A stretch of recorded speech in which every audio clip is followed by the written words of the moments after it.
It's true. The best time to buy a cash flowing, profitable, tax saving Airbnb is right now in 2025. And this data is actually supported by Airbnb and AirDNA. Yes, you heard right. Airbnb cash flow is better than ever. And 100% bonus depreciation is coming back this year. The budget framework was already voted on, which sets the stage for tax reform to happen next. So not only are more people traveling than ever, according to Airbnb's most recent earnings report, there are actually more hosts delisting their homes and selling their homes so that there's even less competition right now than ever before. And the best part is the market is insanely soft right now, which basically means sellers are willing to bend over backwards to give the price and terms that we need to make these properties cash flowing as positive as possible. So getting a profitable cash flowing Airbnb in 2025 is 100% doable, but only if you follow these 3 key steps, which basically means you're doing what's called a reverse offset method. A reverse offset method is when you have a cash flowing Airbnb property that essentially pays for itself in 3 different ways. Number 1, the property has to cash flow positive. Number 2, you specifically need to buy the property for low money down. So instead of the typical $160,000 to $330,000 all in for the typical down payment and closing costs most people do when they do this on their own, I'm talking $80,000 to $160,000 on average for low money down. And because of this, we get point number 3, which is a reverse offset method, which essentially means the net effective tax savings. So the actual amount of money that you are saving on your tax bill needs to be in excess or very close to the total entry into the deal. So what that even further means is instead of you wiring funds to the IRS to fund an inefficient government, instead you're funding the exact same amount that you would otherwise send for your tax bill to fund your cash flowing real estate portfolio. And the goal is to do this year over year over year so that you save more of your hard-earned money while funding assets that are actually cash flow positive, and doing this year over year to keep more of the hard-earned money and get one step closer to retirement every single year. And the best part is you can repeat this process year over year, just like we did with Eno, who's done 2 of these reverse offset methods, cash flow positive properties, and he's working on deal number 3 right now. Or Peter, who's done this 3 times over, is looking at deal number 4 right now. Or somebody like Jason, or even Dr. Josiah and Dr. Marcos. Clients like these who we've helped do this hundreds of times year over year over year. But the problem is most people are still doing this the old way, which simply doesn't work. The old way means you're buying the wrong properties in the wrong markets, you're overfunding the down payment and the closing costs, and as a result, number 3, you are cash flowing negative or struggling to break even every single year. So I've put together the exact process our team follows to find hundreds of cash flowing, tax saving properties every single year for hundreds of repeat clients. And now for the first time ever, you can finally understand and make sense of all this so that you can feel good about buying your first cash flowing, tax saving Airbnb property. And now for the first time ever, you can actually make sense of all of this and feel good about buying a property for number 1, the cash flow, and number 2, maximizing the tax benefits. We are excited to help you make this transformation where you will wake up on mornings and you will see the notification for a 3, 4, 5 night reservation for thousands of dollars, and you will turn to your spouse excited to show them this new reality, and you will see your pay stubs being slightly higher every single month because instead of having your employer withhold 20 to 35% of your income, you're now going to see that number showing up on your pay stubs. So imagine waking up, seeing your phone notification that you got the direct deposit, and then excitedly rolling over to nudge your spouse awake and show them the good news where you guys do the little happy dance in bed, and now you're waking up excited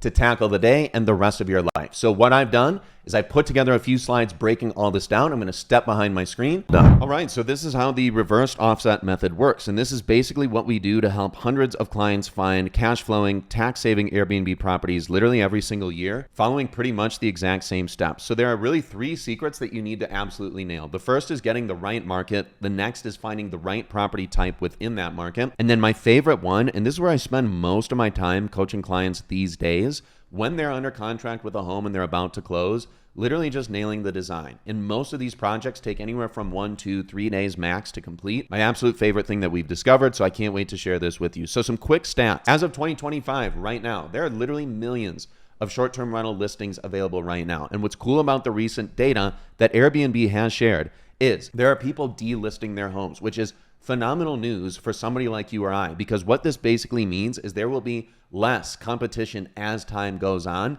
The weak listings are getting squeezed out. The only people who are sticking around are the people who've nailed pretty much these three things, which we help our clients do. So good news for occupancy, good news for increased demand. There's always consistently more use and more travel on Airbnb, the platform, year over year over year. So it's not going anywhere. And there's market stabilization. So basically recognizing now is the time to buy, in addition to other factors that support more homes being available, the market being softer, etc. So what we're specifically looking for when we decide on a market, we want to highlight a few key things. Number one, we're just trying to maximize the income and minimize our expenses. So the quickest way to arrive at this, on average, if you have a home, we know there's a monthly payment, there are utilities, there are property taxes and insurance, there's repairs, there's maintenance, there's capital expenditures. What we do a really good job of is recognizing on average, knowing what the annual expenses are going to be on a home actually becomes pretty darn simple. And what you'll see further down here is we get into specific categories depending upon the area, depending upon the home type. Property taxes are higher in certain areas, lower in certain areas. Insurance is higher in certain areas, lower in certain areas. We have a pretty clear range where on average, if you buy, let's say, for example, this $1 million home, the annual expenses, all in, including everything, even paying a co-host, are going to be on average of 11 to 14% of the purchase price. So what this means is on average, $100,000 to $150,000. A more narrow range is like $110,000 to $140,000 every single year. So what does this basically mean? This is a yield formula. Now, what yield basically means is this is going to be the trailing 12 months or the 12-month gross annual income relative to the purchase price. And what most people recognize is this specifically is a useful formula for determining what the income will be. Well, we've also engineered a very simple formula and breakdown for what the expenses will be. So in any market, what we're specifically looking for is something like this. We want to be comfortably above what our annual expenses will be. So for example, if I have that same $1 million home, this home is probably going to have anywhere from $110,000 to $140,000 in expenses per year. I want my income to be as high as possible. So I want to get that up as high as possible by finding the right market, the right property, and then the right design. So I want to be comfortable and confident knowing that my home should gross somewhere in the range of $150,000 to $200,000 per year. And what you'll see is very basic math. Our income needs to be comfortably and confidently projected to be significantly higher than our annual expenses. So we've taken the guesswork and the legwork out of doing this. Over the last 5 years, the team has looked at well over 2,000 cities. I am not joking. We have looked at so many different cities to determine cash flow. We have great cash flowing markets throughout Dallas and Austin in Texas. We have great markets throughout Florida. We have the Smoky Mountains. We have Poconos. We have Oklahoma. We have Alabama, Southern Georgia, Southern Louisiana. We have Colorado. One that I didn't add in here is also Myrtle Beach. There are a number of other areas that we just consistently bring back in during softer markets like these times right now. So like I mentioned here, we've recently brought on some of these markets back after price action in those areas has come down, or specifically home values and home pricing has to have come down a certain amount over time for it to even make sense, for us to even look in those areas. So what's really, really cool is a lot of these markets have been correcting down, and now is like the perfect time to be buying at this dip or this valley or this bottom of the trough, which is a great time to be buying. So next, what you need to nail is there are very specific property types. So what this simply means is I want to find the highest demand possible in any market. And what I need to do is I need to find a narrow category within that market which I can compete. And the smaller the category is, the more likelihood I am able to come out in the 90th, 95th, 99th percentile and be one of the best performing homes in that little submarket. So what does this mean? Well, if we find markets that have high yield on average, that means there's basically a ton of travel demand, which is good. Now what I want to play around with is I want to find the maximum income for the smallest purchase price. So what am I essentially playing? What is this game here? So I want to find homes. Let's use an example of a $750,000 home in Austin, for example. Okay. So in this market, there are a ton of homes in this purchase price range. Well, knowing my yield expense formula, I can estimate that the annual expenses on a home like this are going to be at least $75,000, which would be around 10% of the total purchase price, all the way up to, let's pretend 14% is around 100K, 100K per year. These are going to be my expenses, right? So what am I trying to do? If I know that I want to find something in this category, well, what I need to know is I need to have income that is going to be in excess of 75K to 100K comfortably. So what do I specifically need to look at? Well, the higher bedroom count that I can get in that area, the higher the likelihood is I can command and demand a higher average nightly rate. So what I try and do, and what the team has tried to do, is we love to compete with homes that are fewer and far between in specific areas. What this specifically means is we don't want to compete with hotels. We don't want to compete with 2-3 bedroom homes, because what is the typical avatar? It's somebody there who might be traveling with 1 to 2, 2 to 4, 4 to 6, 6 to 8 people. A great alternative for them is just getting 1, 2, or 3 hotel rooms for a weekend or 2 nights or 1 night. What I want to try and compete with is a category where there is less competition, which is why we try and index for at least 4 to 5 bedrooms. So what I'm basically trying to find here is when I'm looking for homes in this area, I'm sorting by the lowest purchase price, and I want at least 4 to 5 bedrooms in that area. So what a lot of our homes look like for clients who actually close on homes, go live, and cash flow positive, they are at least 4 to 5 bedrooms. They're in the right markets like the ones I've highlighted. And then specifically, we have to nail the design, which is probably my favorite element of this whole equation. So as it relates to cash flow, the real estate game in short-term rentals is actually quite simple. You got to nail the right market. You got to know the right property type in each market. So for example, in my other examples here, in Austin, Texas, you can get lucky and try and find something for 3 to 4 bedrooms that's close to $650, $700,000. If you are trying to find something that's 4 to 5 bedrooms, it's kind of actually tough. You have to go a little bit further outside the city where there's still a ton of travel demand, but it's hard to find inventory that satisfies all of this, right? It's very easy to find $750,000 homes that will have 75 to 100K in expenses annually every single year. But when you're trying to find at least 4 to 5 bedroom homes out there that can do at least 75 to 100 grand per year, it's tough. Now, is it doable? Absolutely. We find this kind of inventory all the time. On the flip side, there are other markets where there's just tons of inventory and it's so easy to find the right property type. So again, before getting into the design stuff, right market, you just need to make sure you're in a market where there are tons of high yield properties. And then for inventory, you need to actually make sure that there are homes that are available, that are even accessible. You need to have sellers who are actually trying to sell their homes for the right purchase price. So if you're in a market, for example, like Seaverville, Pigeon Forge, Gatlinburg in Tennessee, so many of those homes were overpriced or overvalued for so long, so much so that the annual expenses on those homes was going to end up being significantly higher than the income. But now that that market has corrected down a lot and we're using loan products, we're doing creative finance out there, we are finding tons of the right properties. So once you nail the market and you see that there are available property types, you now get into what's probably my favorite element of this whole game. It is design.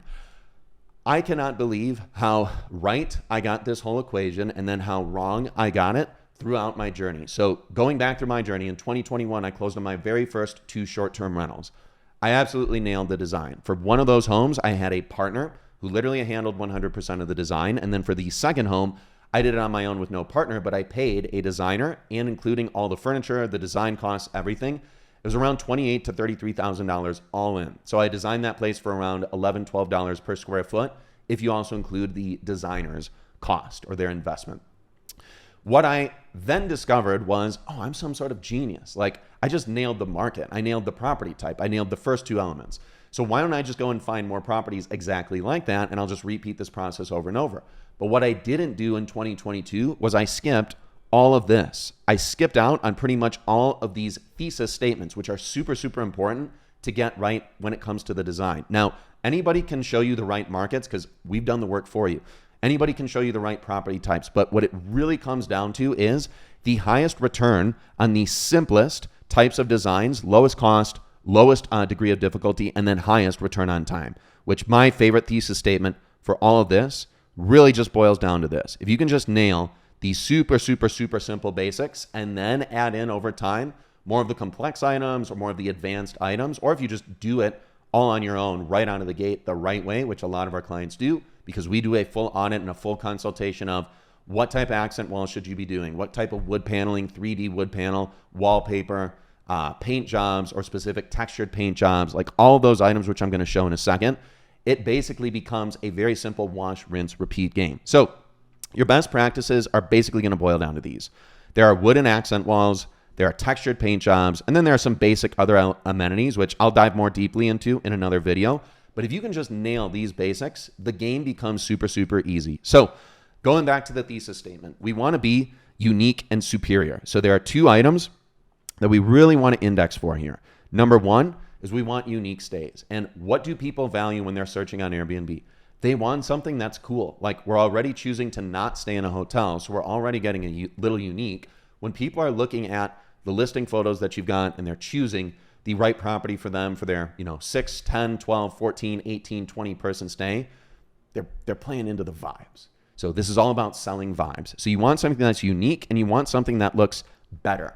And the two simplest ways to do this are just basically these accent walls with your hero shots or the photos that you'll take and your co-hosting property manager, photographer, stager. They will all coordinate and make sure that they deliver the best possible photos once you've actually nailed these design elements. So some of my favorite ones that I see a lot of clients doing, geometric patterns like this. So you have very, very basic tape paint jobs here. It's literally tape on the wall on this side, and you can see what it looks like when it's finished.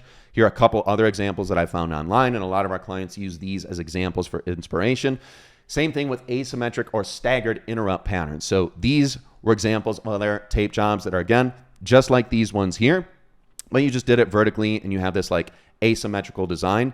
Same thing here. I see a lot of people doing this with either tape, or this one is actually a wooden accent wall, which you'll see examples of here. Other examples, this is actually an example from a before and after from a client. So we didn't get the photos of the true before because he took photos right after the general contractor had finished the first wall. My clients end up buying anywhere from $450 to maybe around $800 to $1,300 worth of these types of accent walls. These are literally called 3D panel walls. Every client who works with us, I give them the short list of exactly what they should be buying and what they should be designing and enhancing for their home. Very, very straightforward. And you can see the quality of the after when this client finished this one, unreal. He even had some additional accent walls left over that he ended up using for the bedrooms, which is a super common design approach as well. These are common examples of smaller walls or smaller areas where you can do this. I absolutely love the very basic staggered wall that just goes right in a little small area. This would have been, super boring, super bland without this, but in the photos, the final listing photos, this one's going to look phenomenal. Same thing even with this. If there are bathrooms that are less than stellar, if you have bathrooms that don't have the newest countertops or don't have the most modern cabinets, doors, handles, you name it, these accent walls go a very, very long way of lifting up the value and the aesthetics and the perceived value of the place and the stay as a whole. And then a final one, this is also a super common one that we see for living rooms, kind of like you saw here. So this client absolutely skipped the immediate backdrop behind the TV, which is perfectly fine because he nailed the asymmetric wall design over here. Here's an example of somebody doing it symmetrically where they have it staggered, right? So you have one on the left, one on the right. Looks amazing. And guys, this is literally the game. It is literally just boiling down to finding the right market where there's already a ton of travel demand, getting the right type of property in that market, and then just doing the basics, the fundamentals. Any of these projects which involve paint or design walls, there are literally 1 to 2 day turnaround times, either just yourself or with the help of a general contractor or a designer or professional painting crew or an individual. So to recap, the game is quite easy, so long as you get these 3 items right. So nail the market, which I gave you examples of, property type and the specific filters that you're looking for. We typically index for minimum 4 to 5 bedrooms for the lowest possible purchase price that we can get, because that's going to net us the highest cash on cash return and internal rate of return. And then finally, just using these super basic design elements. There's a reason that a company like us can do this for hundreds of clients year over year over year. And it's simply because the game is not that hard. But the problem is it literally just takes a ton of time. For context, our team looks at, on average, anywhere from 500 to 700 deals per day. And we filter those deals through all these litmus tests that we have to manually run. So we do an income audit, we do an expense audit, and then if it passes that test, we have to talk to the county, talk to the license and permitting team, and then talk to an HOA representative, board of director member, president, you name it. If there's somebody there who can literally inform us, hey, is it cool to run this as a short-term rental, or are you guys going to be breathing down our back? if I buy this or we buy this, right? So at the end of the day, it just takes so much time. And if you're ready to buy a cash flowing, tax saving Airbnb and you want all the guesswork and the legwork taken out of the equation, just click the link somewhere around this video and we'd be happy to walk you through how we do this, how it works for hundreds of clients. I have countless examples. There are literally dozens of testimonials, case studies, screenshots of clients' wins on our homepage and on the rest of our scheduling pages. So if you like this and you want to work with the team, just click the link somewhere around this video and we would love to show you exactly how it's done.